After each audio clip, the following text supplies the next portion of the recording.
Tonight on the Game On podcast.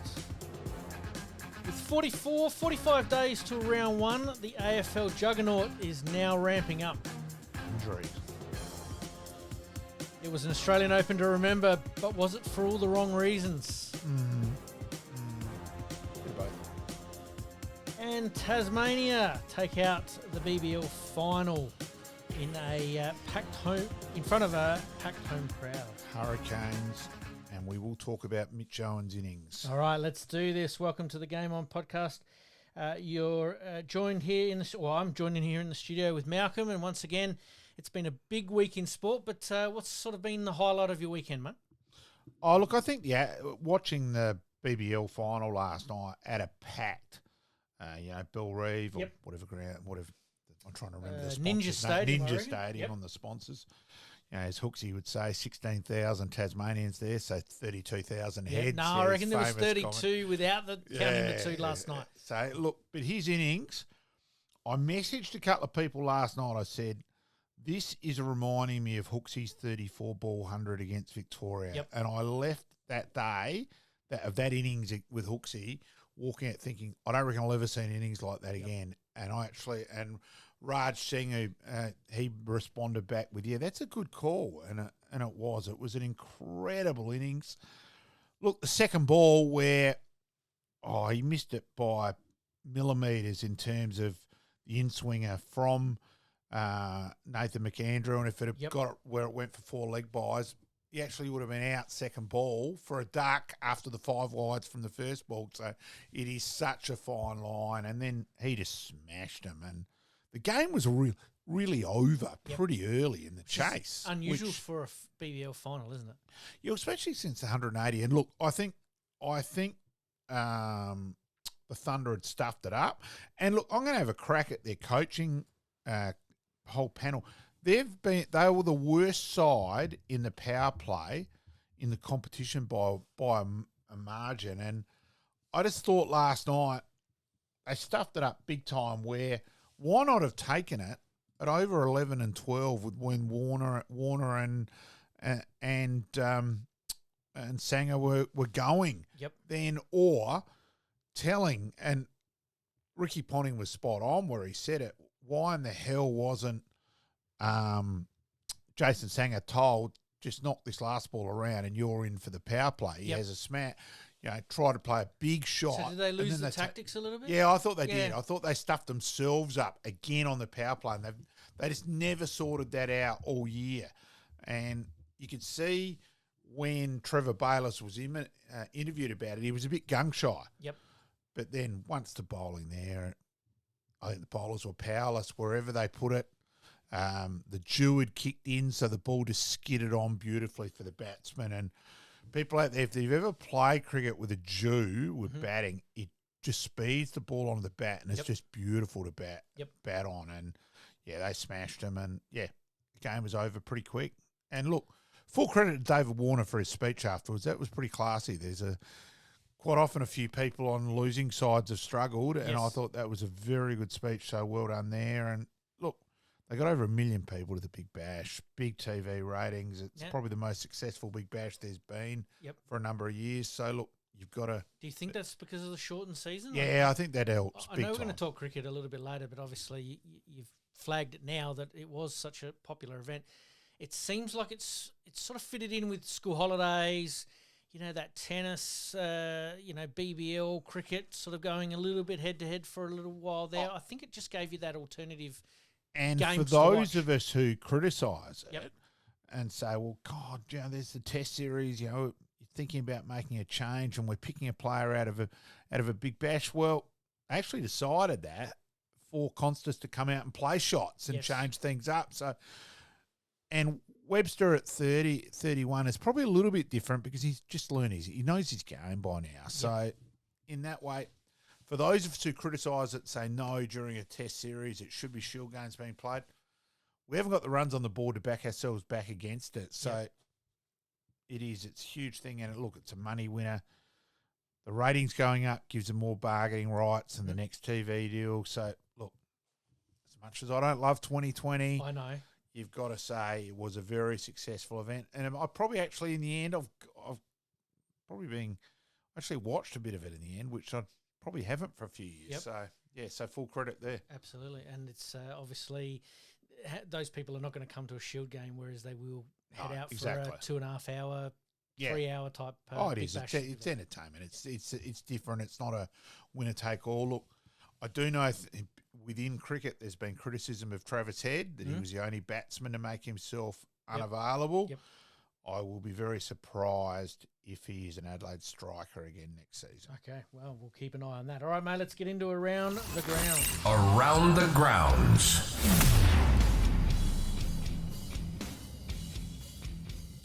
All right, a little bit later on today, we are going to talk the soccer. We're going to talk, obviously, Adelaide United, the baseball and the basketball, but we're going to kick off with the AFL. It's starting to ramp up now.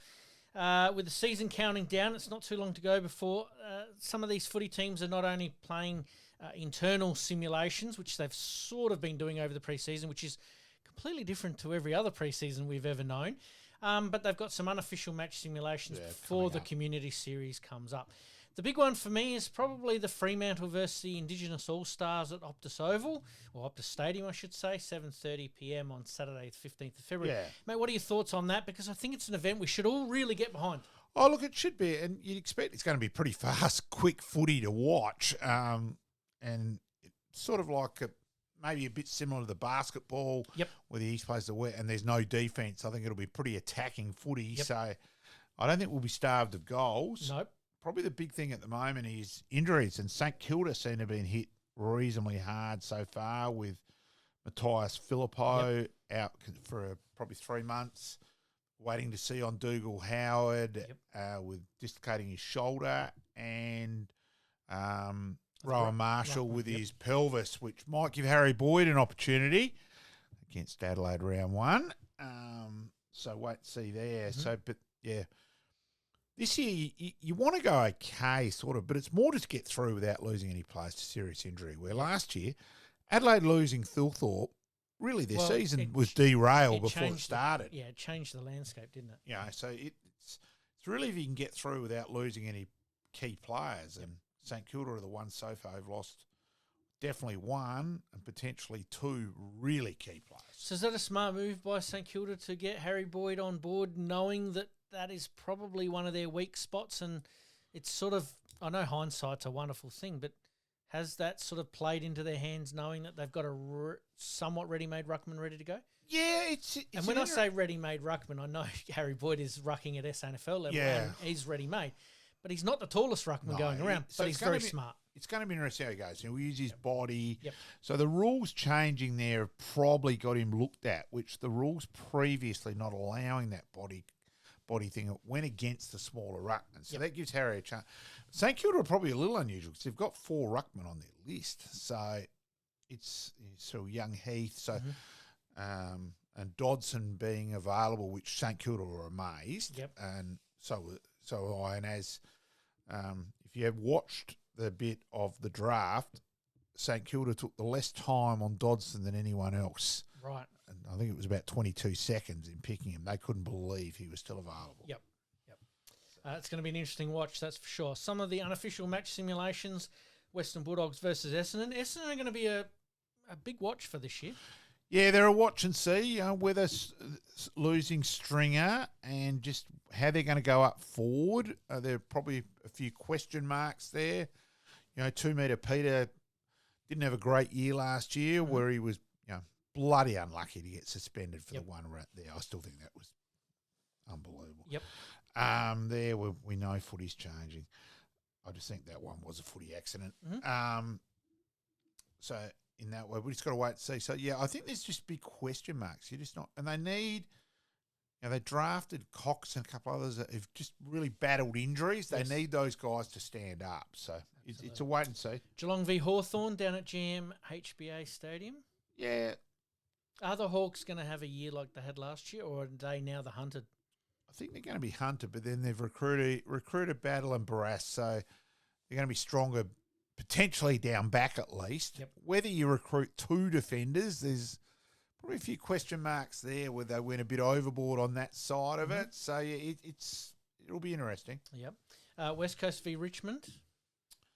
That's an interesting one because Richmond, obviously, we all know what their game plan is at the moment, and that is that they have get games into kids. Stripped the list down to get games into these kids, like you've just said there. West Coast is somewhat going through almost the same process themselves to a certain degree. Yeah. Yeah, so I think there are a couple of teams I'll be amazed if they're not down the bottom four this year. Gold Coast v Brisbane. Yeah, probably.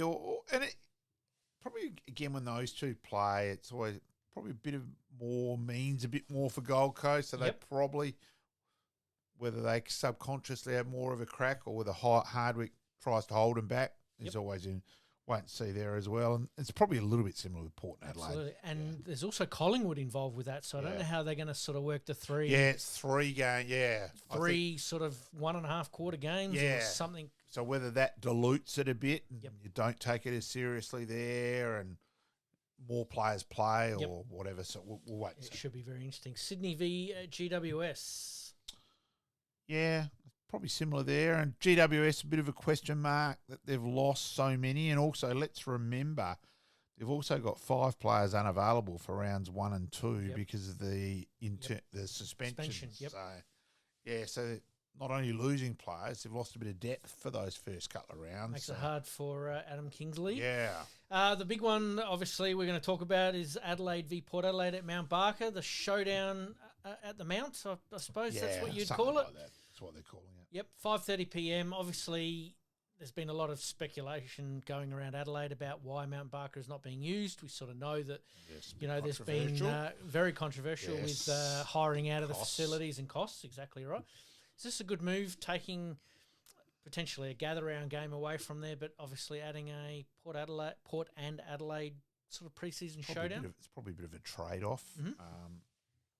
They've probably got themselves to blame to some extent with gather-round, with things which happen behind the scenes. So that hopefully they can just get things established because it's a fantastic facility, isn't it? It's crazy. You've got, after Adelaide Oval, the next best turf in the state not being hardly used is crazy. So, look, I just think we want the complex being used and a bit more common sense applying. So, yeah. Carlton v St Kilda? Again, it's just let's wait and see who gets through and, all that sort of North things. Melbourne v Melbourne. Yeah. All right, we'll talk about the AAMI Community Series next week, but the two teams, obviously, we've got on our list this week are Carlton and Collingwood. What do we expect from Carlton this year? Is it a year that they need to step up?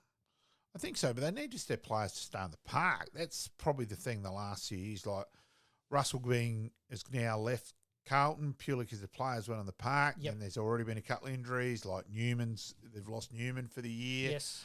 And a couple others. So people are saying, well, maybe it wasn't Russell's fault so much after all, but they just need their key players on the park, and they need to get Kerno and Mackay playing the whole year. And those two, one of them seems to be quite often injured. And how do you play them? Because some Carlton people would say having them both in the forward line isn't the right move. Oh, I still think it's a nightmare matchup for anyone else. It was more Mackay's goal kicking. It wasn't through lack of he lack changed of the getting around the ball. corner from 23, seemed to straighten up in 24, which certainly helped. Because Charlie's got a big tank, does he play that high half forward? I think so, because he gets up. That gets him and he more can involved deliver in so the play. well. Gets him more involved in the play. If they're finishing, bloody oath you play both of them. But when Mackay was kicking for goal like a demented wombat, it was pretty hard there for a while. Like he was missing from 15 yards out. Yeah. All right, let's talk some key stats. The average age is 24.8 years, 7th oldest, so they're in that sort of window. In the window. Average games of 74.5, which is the 7th most experienced, so you'd expect. Most games, this one was a surprise for me. Even as a Carlton supporter, I actually thought that Cripps would be up there, but it's actually Nick Haynes. Okay. 211 games. Of course they've recruited him. You sort of forget. Yep. Nick Haynes, Exactly right. Oh, look, I think he'll be a reasonable player. I reckon he's still got a bit of footy left in him. I think he's a smart picker. Absolutely. Players with 100-plus games of 16, so they're in that sort of window with what sort of Brisbane are sort of doing, and players with 100 games plus is 16, and players with less than 50 games is 21. So they still have that little bit of divide there, don't they? Yeah, they need their ruckman to stand. They probably need to get that sorted out with who's number one and go and that sort of thing. And just, I think they were a bit stuck there, not sure what they were doing, and it seemed to vary a bit. And well, the results sort of stand out as to who was the preferred ruckman. But De Koning for me, De Koning's for me, he's got the ability to be pretty special, and they seem to go with Pitnet there for a while, and it was. I think you go for a bit more mobility around the ground. If you're looking at, say, Gawn as an example, or Jackson from Freo, when he goes in there, he's obviously quite mobile, but you can use him in other positions, which I think you can here as well. All right, let's move on to Collingwood. Hurts me to say, but Collingwood, the 26 average age, 26.3, which is the oldest list in the AFL. Yeah. That was a little bit of a surprise for me. No, because you've got Pendlebury, side bottom, Howe, that immediately takes your age pretty up. I changed my thinking on that, going, they've actually got some pretty good young players. But, when you add those three together, it is. 102.1 most experienced games. Yeah. It's probably, again, inflated there where you've got ridiculous number of games amongst those three, so probably over 700 of those three. Yeah. So most games, Scott Pendlebury at 403. How do you see? Probably over nearly 800 then. Yeah. Yes. Yeah. How many games do you see him playing this year? I still think he'll play the majority. Yep. I'd be surprised if he doesn't. He's still, he was still a very good contributor. I thought side bottom showed more signs of struggle, and Howe showed more signs of struggling. Howe was injury as well, but I thought side bottom at times struggled to keep up, where Pendlebury just still seemed to be so smooth. He did make a couple of mistakes there late in the season that you just went, don't know. Yeah, but it is a long season, so we will do that. Players with 100 games plus at 20, and players with 50 games, less than 50 games at 17. So they're right in that window there as far as those numbers go. Yeah. And Houston, that's that's their big pickup. That was going to be my next question. How do you see Houston impacting on Collingwood right from the get-go? He's a elite kick.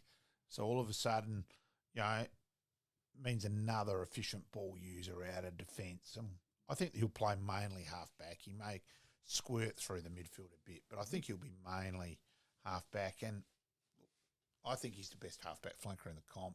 So does he play that quarterback role that sets Collingwood up, obviously up forward, and does he squirt into the midfield and take a little bit of that pressure off Dacos, or do they have them all in there at the same time?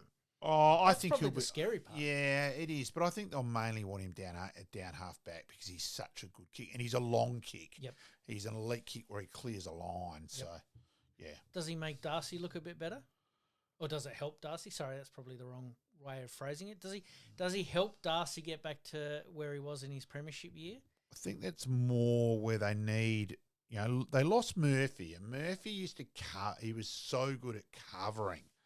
And that allowed Moore to attack more. And Moore's judgment last year, when to attack and when to defend, at times was abysmal. Well, you just sat there and he's crazy. Just in no man's land at one stage there. And I think he was almost needed to put a sign, where in the hell's Murphy? Because he showed that he relied on him. And that's still probably for mine the big question mark on Collingwood, that they need a defender who can organise and be a lockdown and be an organiser and allow more to attack.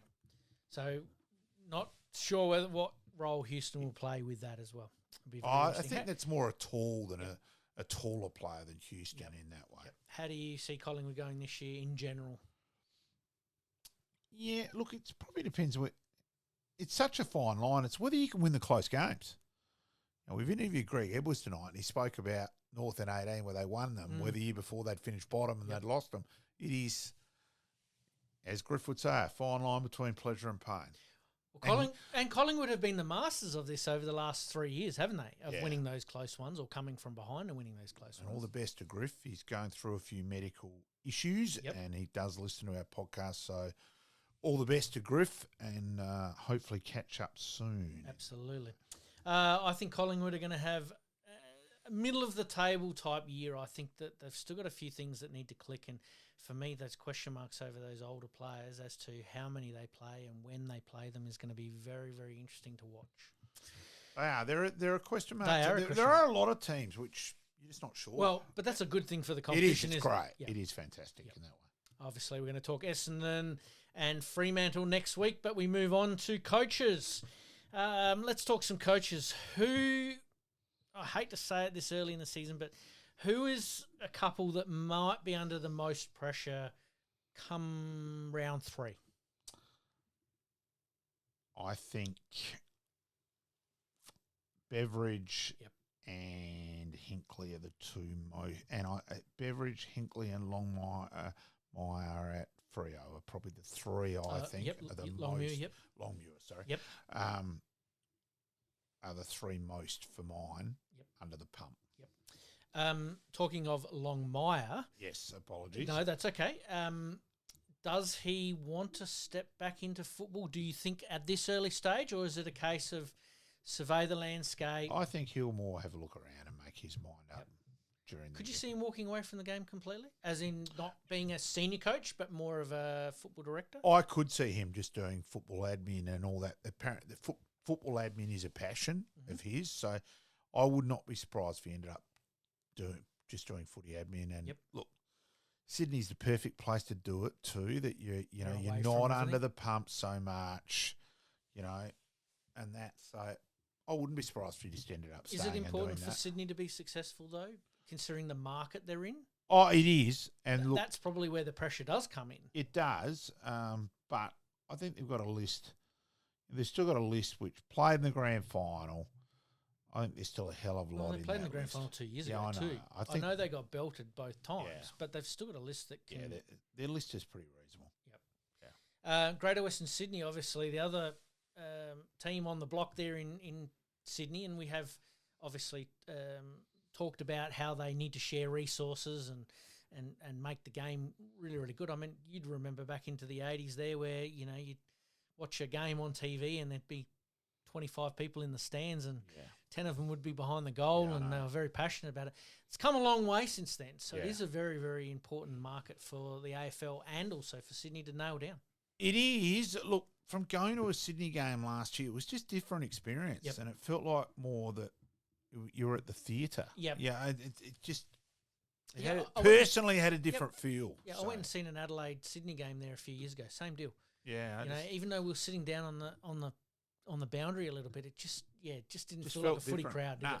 And the guy I was with, we were both the same. We were both going, and he's a Port man. We were both going, this is weird. Yep. So, yeah. Longmuir from Fremantle, you mentioned there. Under pressure for what reason do you think? I think is it results based? Yeah, results based, and I think there's people there think that they underachieved and they were top 4 and then fell away to miss the 8 in the last 3 weeks. So I just think he's under the pump to get, and they've gone and recruited. They've recruited Bolton. What's the other one? So they've recruited heavy. They've given up their draft choice. They've gone for now. So they're under the pump. Yep. Fremantle obviously haven't won a premiership in their 29 years, so they'll be looking to hopefully break the duck there. Yeah. And you talked Hinkley. I think it's probably the one that's going to get the most press here. You did mention we hadn't spoken with Greg Edwards there a little bit earlier and talked about his sort of glowing endorsement, I suppose, of Josh Carr. Yeah, it was fascinating that he was such a big G for Josh. Yeah, that was interesting, actually. Yep, and considering, like you said, he talked about those results where they... Yeah, it came bottom and he was still a big G. Yep. So, fascinating. This is the plan. So is this something that Josh Carr could potentially be involved with at Port Adelaide at the moment, behind the scenes? Oh, I don't think there's any doubt about that. Yep. Yeah. So Longmire, we've circled back here. Longmire, if he's got his choice of clubs to pick, who would he pick if one of the clubs do decide to move on their coach pretty quickly? Toss up, Fremantle or Western Bulldogs. Toss up. Fair call. All right, we'll leave it there. All right, let's move on to tennis. Yannick Sinner and Madison Keys take out the men's and women's titles respectively. Yeah, and the women's final, was an epic in terms of Madison Keys and look, Sabalenka. You could see the dummy spit was a chance to happen, and the volcano was building to erupt, wasn't it? It did deliver. Yep. My wife hates that. Emma didn't want to watch that. Just that's pathetic. Yeah, turn that off. Yep. But it was an awesome game. Went down to the wire. really was just a couple of points. And it was high quality too. And to Madison Key's credit, she kept her cool. Got to keep attacking. Got to believe in herself, right, and that.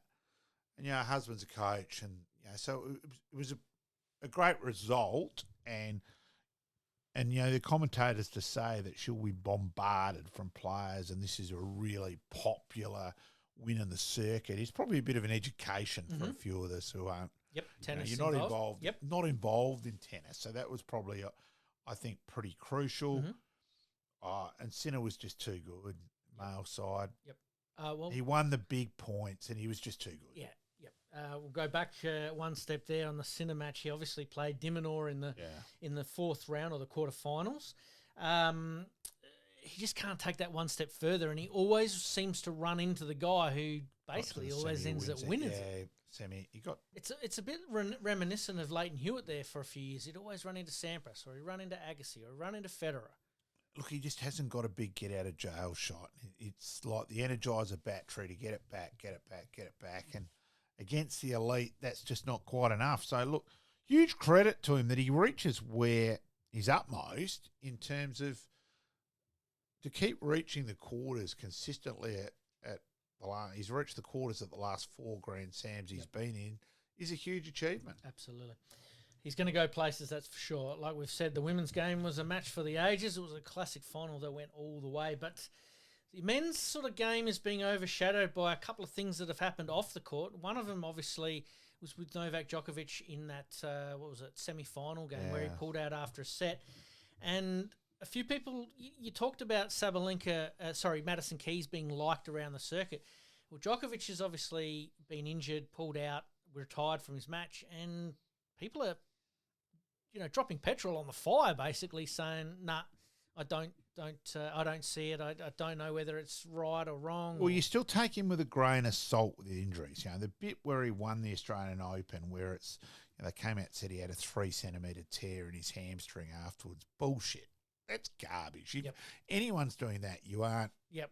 Anyone You're not playing 3 weeks. Anyone later, who's done their hammy knows that no way in the world are you doing that. Yep. So that annoyed me. I think that's annoyed a lot of us over that. So you always took his things, and then where he said, if I'd won the first set, I would have kept going. And look, he's a different cat. Mm-hmm.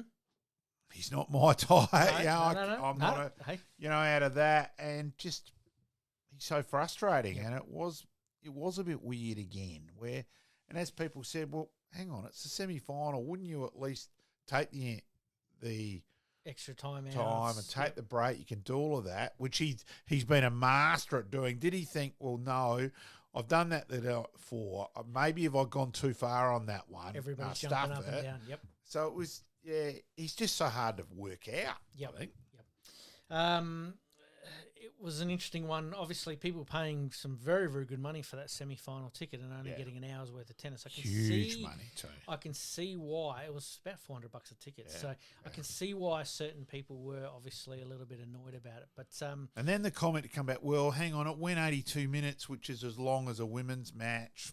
Yeah, I thought that was a bit. Yeah, but you're sort of justifying it when you don't need to justify it. If you're injured, and this is probably the one for me, is that now, he's put up a ultrasound image on social media saying that, here it is and this is what the problem is and, I'll be right in 3 weeks' time. Well, you sort of did the same 2 years ago, whenever it was. And then won it.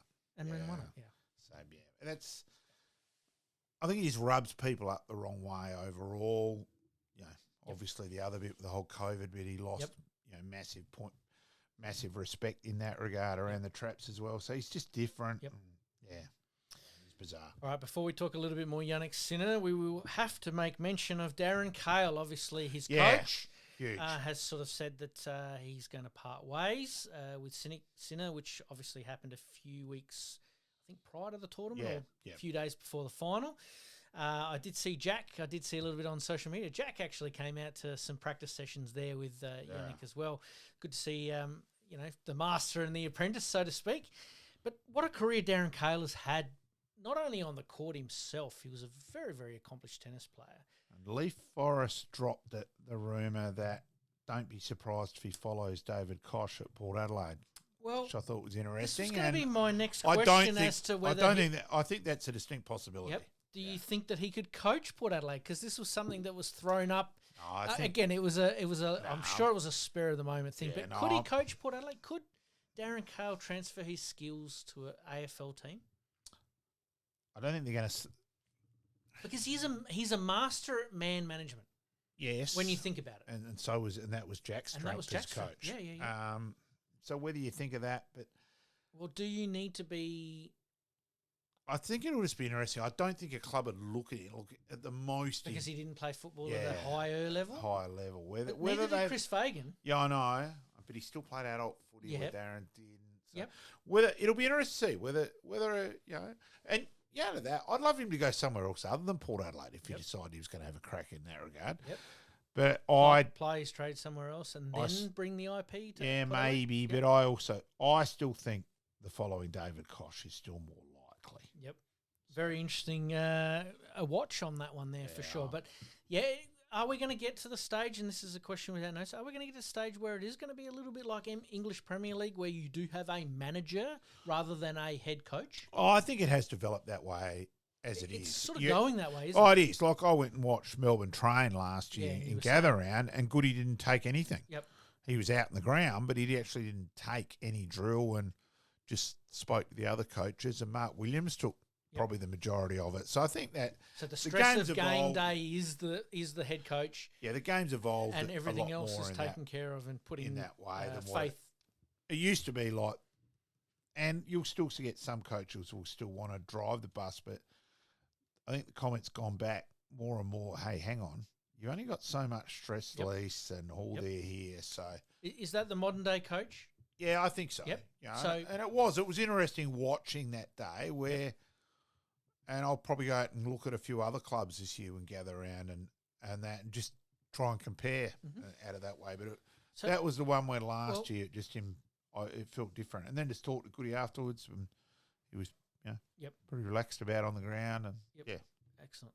My counter argument to that, again, question without notice, is Ross Lyon is a bit of an old school coach. Do you see him potentially not letting go of those reins as easily as some of these modern day coaches?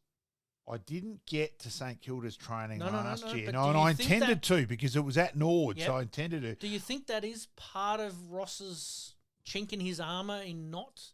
Whether he has taking that more next step? now or not, Yep. I'm not sure. It'll be interesting to see and get the word around. All right, Yeah. we'll keep a bit of an eye on that. All right, we sort of did go a little bit longer on the footy and the tennis than I thought we would, but let's talk cricket. The Test squad has obviously been named, but a few early signs that there could be some changes in the wind. It sounds like Travis Head will open, and it's out of Josh Inglis or Nathan McSweeney to bat at 5. I hope they go Nathan, obviously, Yep. but I do think Inglis is a good player at spin, so it will be interesting there. Are you surprised that Constas is the man that's going to miss out It there? sounds that way at the moment. So, yeah, wait. See, also, the weather forecast in Sri Lanka is pretty iffy for the first test. Hot, humid and raining? Yeah, well, there's been monsoons and every day is predicted rain, so we just got to wait and see. But they're saying the pitch will turn square and you won't need that much. And look, we just had Pakistan, West Indies, which finished in the first session of the third day. So that sort of thing. Yep. I think at the moment, Australia are still probably deciding whether they'll play 2 or 3 spinners. I think Lyon and Kuhnemann will both definitely play. Kuhnemann looks like he's got through remarkably from having that broken finger. his thumb a Yep. couple of weeks ago. Looks like he'll play. Now, I think they'll then decide whether they go Murphy or Boland probably, will be the other bowler and that. So we'll just wait and see. In your personal opinion, again, you watch cricket a hell of a lot more than what I do. Is this a case of stamping that authority for a horses for courses type deal? Oh, it is. And Yep. horses for courses. And look, you actually, I think the Pakistan West Indies, I don't think there was an overbolt of pace in either side's second innings. Wow. So that's happening more and more. So the thought process to go, well, let's open with Travis because he's not as good against spin early, so he can open against the mediums. Well, he'll still be facing spin anyway. So it's an interesting thought process there. Look, I think he's a better player spin than what he used to be anyway. But do you play him at the top of the order or in the middle of the order? I think they'll go for it. It sounds like they've decided he's going to open. Right. So, It's going to be an interesting call. India are going to be taking on England. Obviously, that's coming up. Obviously, It's coming up still, T20s. T20s first as well. Yeah. Do we expect India to rebound? And where are England at the moment? Because obviously I'm thinking ahead to the Ashes. Oh, yeah. So it's just watch and see. And look, it's going to be fascinating to see what India do with Sharma and Kohli. You know, do they retire one? Do they pat one on the shoulder? Probably Sharma. Or do they do both? You know, both Kohli at the same time would be incredible. Yep. That would be, I'm not sure I'd want to be a India selector. would be in morning. Yeah, I'm not sure I'd want to be a selector to make that decision and live in India. I reckon that'd be pretty risky. Yeah. How fanatical. That'll be a country that'll be in mourning, obviously, with his retirement. I'm more not so worried. Or do you think they've got used to the idea? No, I'm more worried about the aggressive stuff which could then happen. Stadiums burnt down and effigies and that side of things. Because So let's just wait and see. So it's a fascinating watch. It's going to be a fascinating watch. What about England, mate? Is Bazball going to make a return? And if it does, they will. They'll keep going with that process. They're playing Jamie Smith, who is a batsman who keeps. Yep. He's nowhere near their best keeper, so they play him, and they're going to keep going with Duckett. Whether Crawley is still there, probably he's the one who's a little bit in doubt. Mm-hmm. But then I think there's still Root, and whether they go Bethel or so there's still a couple of spots in England. England's up for grabs, well and truly. All right, mate, we're going to leave the Premier League cricket and the women's cricket for this week. We'll get onto that onto next week. But congratulations have to go to Tasmania taking their first the BBL Hobart title. Hurricanes. They were very, great atmosphere last night. To hear the crowd singing Mitchell-O, it was fantastic. Yep. And full credit. And, Nathan Ellis is obviously, and let's remember they got bowled out for 74 in their first game. So then rebound and dominate after that, get the final, win both finals at home convincingly. Yep. Full credit to them. Absolutely. And as we led with at the beginning of the show, some unbelievable individual efforts that sort of remind you of a couple of players from yesteryear. So really looking forward to that. All right, mate, we better take a very quick break. We've gone well over our first scheduled stop, but coming up, we've got Adelaide United. We were sitting here last week and it was they were down, and then within the space of 5 or 6 minutes they came back. And Adelaide Giants unfortunately bow out of the finals race, which was quite disappointing in trying to get their three-peat. And the 36ers are on a bit of a tear at the moment. 3 in a row and a couple of winnable games. Absolutely. You're listening to the Game On Podcast. We'll be right back after this short break. Looking to buy or sell your home anywhere in Adelaide, from the hills to the sea? Meet Gary KRIEVS, your dedicated local agent from OUWENS CASSERLY Real Estate. With unparalleled knowledge of Adelaide's housing market and a commitment to exceptional service, Gary ensures a smooth and stress-free experience for all your real estate needs. Trust the expert, trust Gary KRIEVS at OUWENS CASSERLY Real Estate. Your next dream home awaits. Contact Gary today on 0422 071 317 or on email garyk@ocre.com.au. And for more listings, please visit owenscasserly.com.au. Make it happen.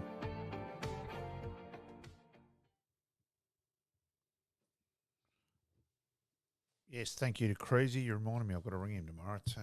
Yes, I will do that when I leave. Absolutely. All right, let's move on. Adelaide United come back late in their last game to secure a 2-2 draw. Yeah, that was funny in terms of we're doing the show here and we looked up at 80 minutes and Adelaide haven't had a shot. Yes.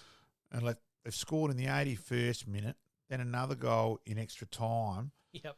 And then there was if you're watching, and look, I'm going to have a crack at football or soccer as we call it, the world game. How in the hell can we have our game, AFL, Australian rules football, time kept to the last second? And having time kept, it is. It's done properly and to the last second. Why in the hell have we got the world game where it's the referee decides what he's going to add on and then it can go. It's just purely up to the referee why that's not done off the ground exactly to the whistle and that. And right surely through the earpiece and away he goes. Well, it shouldn't even be nothing to do with the referee. Yep. Bang, and the siren goes. Yep. It's a whistle blown, time on, time off. Exactly the same. It could be done, and that way it's done because that went the extra time went for another 2.5 minutes on what it said, and and look, in this case, Auckland equalised. Yes, it could be anyone. Exactly. But I'm just saying. I'm saying about the game. I don't understand the game's not more perfect, and that way it removes the bit of potential malpractice and match fixing. Yep. So I just don't get it. Yeah, fair call. Currently sitting second on the table, but they do have a game in hand, so that's probably the positive there. But for the first time in a little while, just doing some of the stats, they've got a really good positive goal percentage or goal difference. When they've scored, they've scored. Generally, yeah. And their defence has always been a little bit, but it's been better than last year. Yep. So hopefully they just keep continuing. And, a couple of sellout stadiums, and there's certainly the one against Melbourne victory. I don't think it was quite against Auckland, but it was still pretty reasonable on a Wednesday night. Yep. So, and look, again, basketball, I think I listened to the radio on Sunday, 21st sellout in a row. Yep. Look.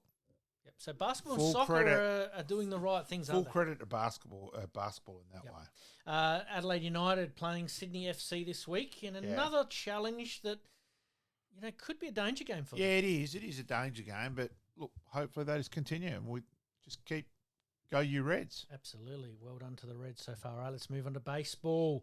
The three-peat dream is over. Perth came to the beach and took the ground in impressive in a finals classics final series. Especially the first game's really disappointing because Adelaide had 8 hits compared to 3. So to lose from that situation, an error cost them. So that was disappointing. And then the second game, Perth just got on top a bit in the second game and were too good. So, it was – I think probably if they're looking upon that, again, they'd be really disappointed they blew the first one. They should have won on Thursday night, and then it puts more pressure back on Perth. From memory, I think they were 3-1 up or 3-0 up in that second game as well. So to not be able to go on with it is probably a little bit concerning. Yeah, but I think it was more the first game. If you look at the stats of the second game, Perth stats were better. Yep. It's more the first game where they should have won. It was a season that was always going to be tough with a few roster changes, but they were in the hunt and only just falling short, really. So they should be very proud of that. Back-to-back is hard to do. 3-peat is even harder to do. Knowing that the Giants, they'll leave no stone unturned in having a bit more of a tilted again next year. Yeah, exactly. I think that also plays into their affiliate clubs over in the US as well. Yeah, it does. The Phillies, I think they're pretty much well aligned with. Have had a couple of really good years as far as younger players go. Yeah. Yep. All right, let's move on to basketball. 3 wins in a row. What? Yeah. What? We were writing them off last week going, we just don't know. The Jekyll and Hyde, and all of a sudden they seem to have got on a bit of a roll. They are, and they should finish 6th from here, but you can't trust them against Southeast Melbourne, Phoenix away, and then they play the Wildcats away as well. And their record away is, and they've lost some games by big margins away, but the team they're competing for sixth spot, the Jack Jumpers, they've fallen away a fair bit as well. Yep. So they should make 6th from here, and everyone's saying, well, you wouldn't want to finish, the team finishing 3rd is going to be scared to play Adelaide. Yeah, it's a good mindset. It is, if everything falls into place. Yep. So there's still a bit of Jekyll and Hyde, but hopefully there's a bit more consistency. If they can win Friday night and then beat Southeast Melbourne on Sunday, then suddenly I reckon teams will be wow. Yep. They do have the best starting 5, really. Around the mark, in reality, they have the best starting 5 in the league. So it's interesting that it's taken until this part of the season for them to actually put it together. Look, could it be the perfect time, or we sit there all year and they come with a flurry and we say, geez, what an achievement that is? We've seen that with many teams, haven't we? So let's wait and see. But, absolutely. geez, I still wouldn't back them. I still wouldn't back them with, Rob Marsh and Dennis Lilly's wallet with All a right. 501. There you go.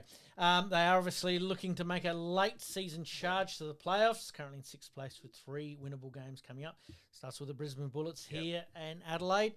I think you're going to get your 22nd sellout game for the year for the 36ers. Yeah. And then, like you said, they're playing Southeast Melbourne in Melbourne at 4 p.m. on Sunday.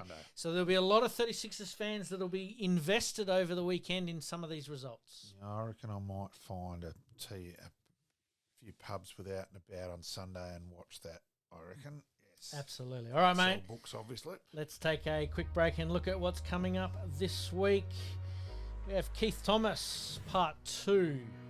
And apologies there. I think part 1 ran longer. Yeah, we'll sort that out. And Craig Burton, part 1. You're listening to the Game On podcast. We'll be right back after this short break.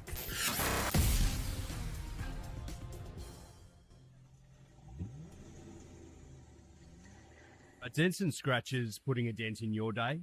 Introducing Roger Steen Crash Repairs Adelaide, your trusted solution for automotive woes. With over 2 decades of expertise, Roger Steen Crash Repairs guarantees top-notch service, restoring your vehicle to its former glory in no time. From minor dings to major collisions, our skilled technicians handle it all with precision and care, using state-of-the-art equipment and techniques. Roger Steen Crash Repairs saved my car. It looks brand new. Fast, friendly and reliable. I wouldn't trust anyone else with my vehicle. Don't let accidents slow you down. Visit Roger Steen Crash Repairs Adelaide at 14 Penner Avenue, Glynde, for quality service you can count on. And here's a special offer just for our listeners. Mention this podcast and receive a $100 discount on your repair. Roger Steen Crash Repairs Adelaide. Excellence in every repair.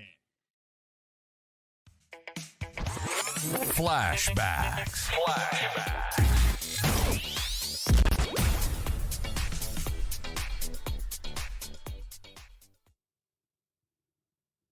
Happy not to have seen Craig for a couple of weeks at least, yeah. Mate, he's probably pretty happy that you haven't dropped in, but he'd be certainly enjoying the work that could potentially come his way. All right, mate, on Flashbacks today, we're going to have a look back.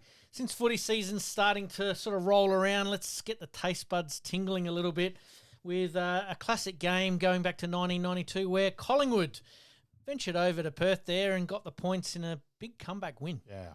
It was a big comeback. It was. All right, sit back, relax, and enjoy this game. Good as a goal. It is 6 points the difference. Good as a goal.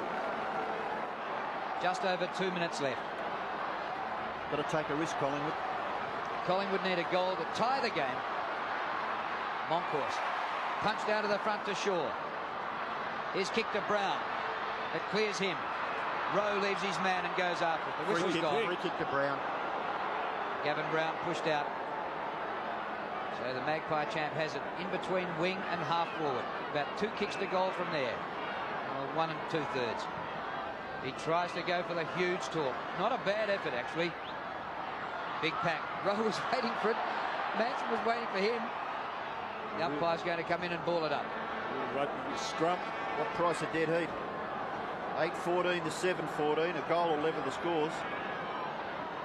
Well, they played a draw in the 1990 final series that kept us all back at school for an extra week. One from this position, Collingwood. Can they make something of this throw-in? 1:10 remaining. Manson up high. Kemp tackle, loses the ball. Wrenched free by Saunders. Francis in after it. Gets boot the ball. It's a high ball. Oh, it's marked it. Williams is marked. He's got to kick it.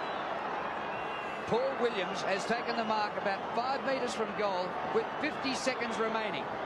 Talked about McGuire covering himself in glory. This man can. He's had a dirty day. Been on and off interchange bench. He can level the scores. Tasmanian, best first-year player last year. And Collingwood. What pressure. We have a draw. The scores are level. Well, it's not a draw yet. It'll go back to the middle, and we'll have about 20 seconds left. Whoever wins that centre bounce now, it's going to be so critical, isn't it?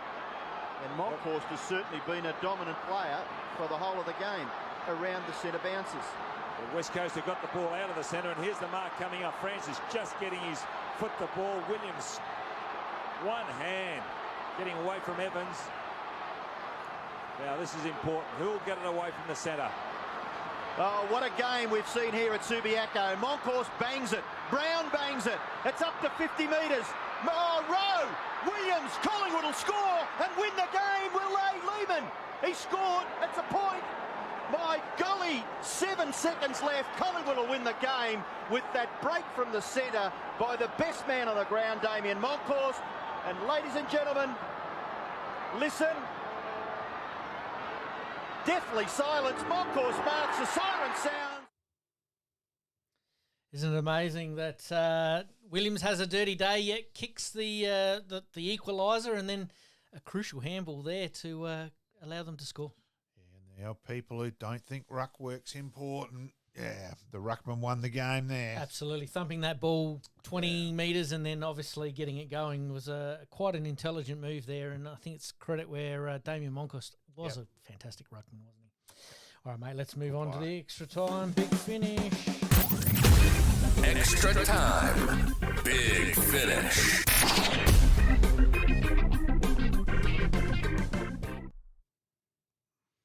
All right, it'll be a quick one tonight because we don't have too many on our extra time big finishes because the AFLW at the moment's sort of in recess a little bit. Yeah, but and we've got a bit of research. What I will say with the AFLW is they are going to be playing their 10th season in 2025. Really. What are your thoughts on that, mate? It's been a whirlwind of change amongst the AFLW community. And in general. Yes. You know, as how big women's football has now become part of the program with all clubs, community clubs as well. It is huge. Look, numbers plateauing and dropping off is a worry overall, as are the injuries, which are a big part of it. So there are some worrying things there. But look, women's football, in terms of helping community clubs, and I know at Payneham, I know GS used to say if there was a women's game on after the male game, that they'd hit an extra $2 to $3 grand in general over the bar, and that's massive for a local club. That's huge, and that's where I think it's great with community footy, and that's where I think the game should be played. Yep. If I was running the amateur league in that, or the SAFL community football in that way, I'd have the girls starting at 5:30 each week after your A-grade game. Absolutely, personally. sounds like a good plan there. All right, mate. We'll talk obviously more on that as that season sort of starts to roll around. But obviously, changing timing of the season with more rounds also being introduced, which we have sort of touched base on. Your thoughts on the extra rounds? Good, bad, ugly? I think they've just got to spread it out, though. Like there was no doubt this year with trying to condense it and the girls playing 3 games in 7 days, that then made the game, because the players were tired, it became more and more congested. So what they don't want to happen, they created more and more because of the programming. So I think they've got to be smarter in that regard.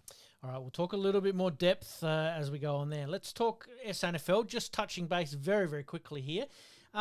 Do you think it's fair on clubs that are sort of still waiting on potential players that could be on AFL lists at this stage of the year? I can't stand it. Yep. I think it's disgraceful. I think it is ridiculous that they can't shorten it, that you're still up in the air trying to know what's happening is a nightmare, and it really is. We'll obviously cover the SNFL in a little more depth over the next couple of weeks, but I just wanted to throw that one out there now that obviously there are some clubs that are waiting on decisions from players. Big time.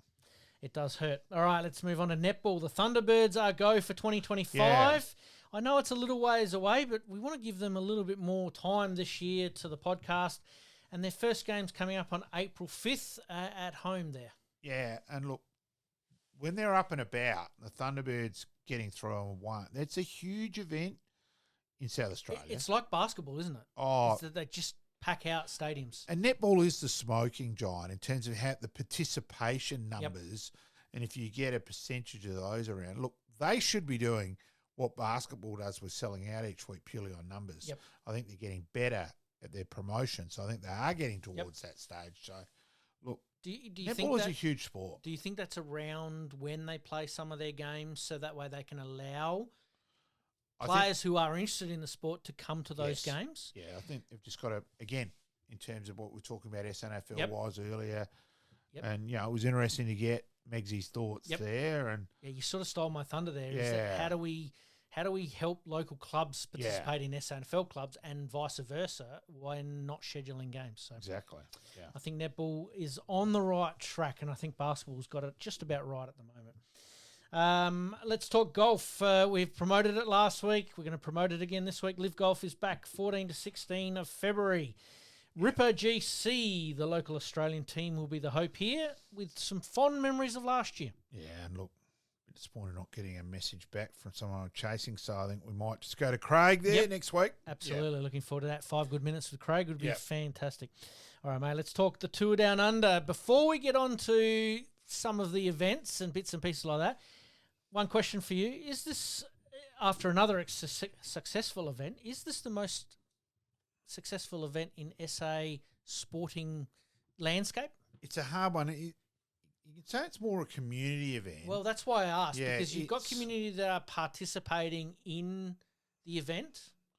Well, it's massive for the communities, to get your stage and get that, and your business through the hills, your business through McLaren Vale with numbers. Barossa Valley. Hills, so it is huge for the economy and all that, and it is. It's look, I know it's massive. I know Gather Round's popular because it sort of brings that whole football.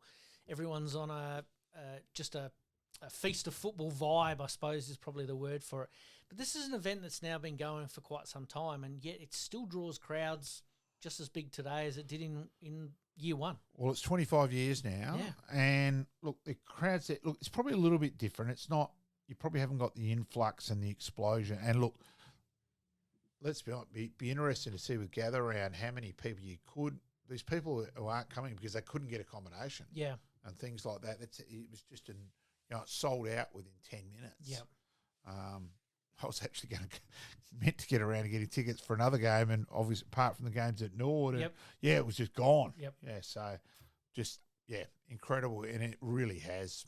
Yep. It's huge. I know one of my mates from Sydney, same deal. Yeah. Said just can't come this year because he can't get accommodation, or it's just ridiculously too expensive. It is also, unless you're a huge cycling aficionado, and look, we get it, so it's stage and minutes, but Sam Welsford wins 3 of the 5 stages, and he doesn't win overall. Yep. So it's just hard to keep up with unless you're a real cycling. I think that's based on a team philosophy. It's hard. Yep.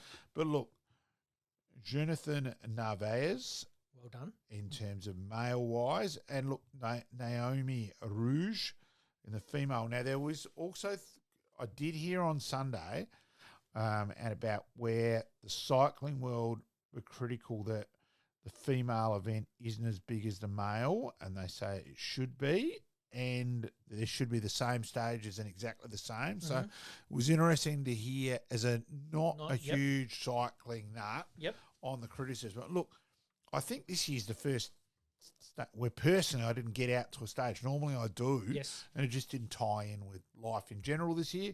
One of those things, babysitting and all that side of things. So, but in terms of an event overall, it is massive. A little bit unlucky on the last day where there was the crash and all that. But it is that sport. There's no one that so many people competing. This is the thing, and the general public being involved in some way, shape, or form, and they can ride certain stages. I don't know whether I'd be able to do the Wollonga stage. That one looks like they did it twice. I'd struggle in my car. Yeah, there you go. Well done to the Tour Down Under event staff. They always put on a pretty good event, and it's always pretty popular. So that's why I thought I'd throw it out there. Is it the most successful sporting event in SA? It's up there. It's certainly up there. It's sort of a little bit different because it's an event overall, and it's an event to the community. And look, in terms of the stage where the community participated, huge numbers, and they started at 6 o'clock in the morning. And you still couldn't get them through. So it's still huge in that way. Absolutely. All right, mate. Let's finish off with the NFL and the Super Bowl. We're at that time of the year, that crazy time of the year where A couple of teams over in America there just have a bit of a shot at winning the Super Bowl, and the Chiefs are going for 3 in a row. Which means we will see Taylor Swift 82,617 times in the next couple of weeks. Yep. Her boyfriend did have a crack at singing. Yes. Stick to gridiron, young fella. Gotcha. Yes.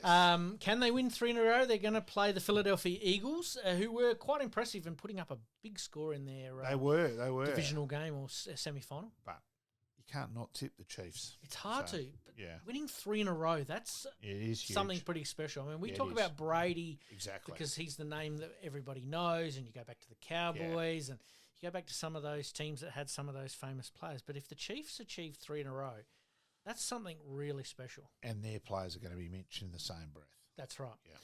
I know 99% of America is actually voting for the Eagles because they don't want the Chiefs to win, but I think it's going to be a special moment. Yep. All right, mate. Any goods, the bads, the uglies for this week in sport, mate? I think the atmosphere in the cricket last night, that's probably the big tick. And as I said, it did remind me of Hooksy's innings. I never thought I'd say that again from that day. I think that was pretty special. And look, as a cricket nut, I look forward to the test match from Sri Lanka tomorrow and at 3 o'clock. I'm pretty confident I'll be out and about at 3. Yep. Trying to catch up. No worries. Yes. Look forward to hearing a big report on the cricket next week, mate. Thanks, mate. Should be fun. All right, we, as per usual, we'll wrap things up. We promise to do better next time. If you haven't liked, rate, and subscribe, please do so. If you see Malcolm in the street, hit him up for a book. Other than that, we'll see you all next week. And we will try and sort out what happened with last week. Yep. We'll go through that. Absolutely. Thanks, mate. Thanks, mate. In this crazy world we live in, we all need the distraction. Enjoying the show? Like, rate, and subscribe. Hook up and connect with us on social media at SportsCast SA. We'll see you next time on Game On.